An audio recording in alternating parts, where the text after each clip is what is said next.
আমি শহীদ শাহরিয়ার হাসান আলভীর বাবা।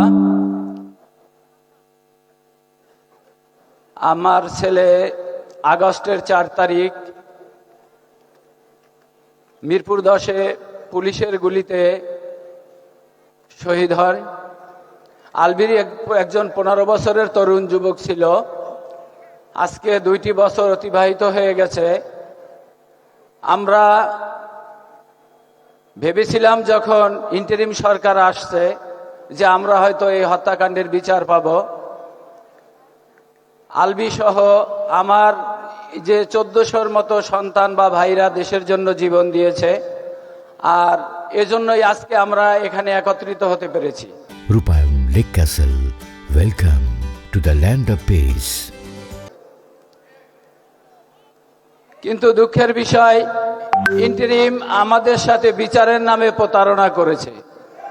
আপনারা দেখেছেন, আমরা বিচারের জন্য বিভিন্ন জায়গায় সংসদ ভবন আমরা ঘেরাও করেছি, সচিবালয় ঘেরাও করেছি, আন্তর্জাতিক অপরাধ ট্রাইব্যুনালও ঘেরাও করেছি, কিন্তু কোনো ফায়দা হয়নি। আমি সচিবালয়কে যেদিন এই বিচারের জন্য আন্দোলন হয়, আমি হার্ট অ্যাটাক করি গত আগস্টের ১৯ তারিখে। আমার বুকে ৩টা রিং পরানো। আজকে দেখেন, সন্তান তো হারালাম, এরপরে সন্তানের বিচারের জন্য, আমার সন্তান সহ সকল সন্তানের বিচারের জন্য রাস্তায় আন্দোলন করলাম। এখনো পর্যন্ত বিচারের দৃশ্যমান কিছু আমরা দেখতে পাইনি। তবে আমরা আশায় বুক বেঁধে আছি যে সরকার এখন ক্ষমতায় আছে।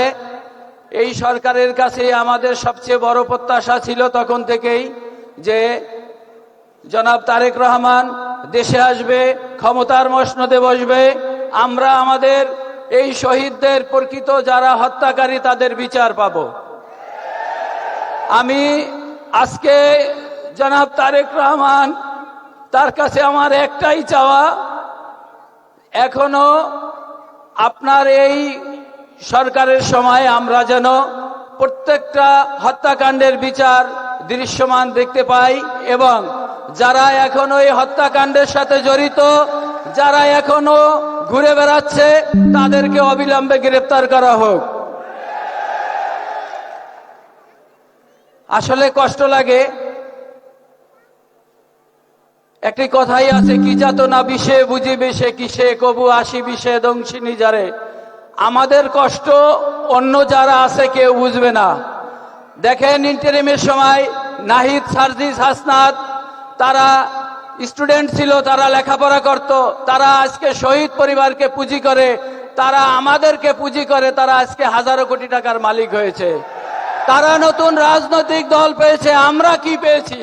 আমরা আমাদের সন্তানকে হারিয়েছি, ভাইকে হারিয়েছি, স্বামী তার বউ তার স্ত্রীকে হারিয়েছে। দেখেন, আমরা আমাদের চোখের পানি এখনো পড়ে। আমরা যতদিন বেঁচে আছি আমাদের চোখের পানি পড়বে। আমাদের কষ্ট বোঝার মতো ক্ষমতা আল্লাহ ছাড়া কারো নেই। আমি সর্বশেষ আমি একটি কথাই বলবো যে আমাদের এই সরকার অল্প কিছুদিন হলো ক্ষমতায় এসেছে। আমরা দলমত নির্বিশেষে সবাই সরকার যাতে সুষ্ঠুভাবে দেশ পরিচালনা করতে পারে, আমরা সরকারকে সহযোগিতা করতেছি এবং করব ইনশাআল্লাহ।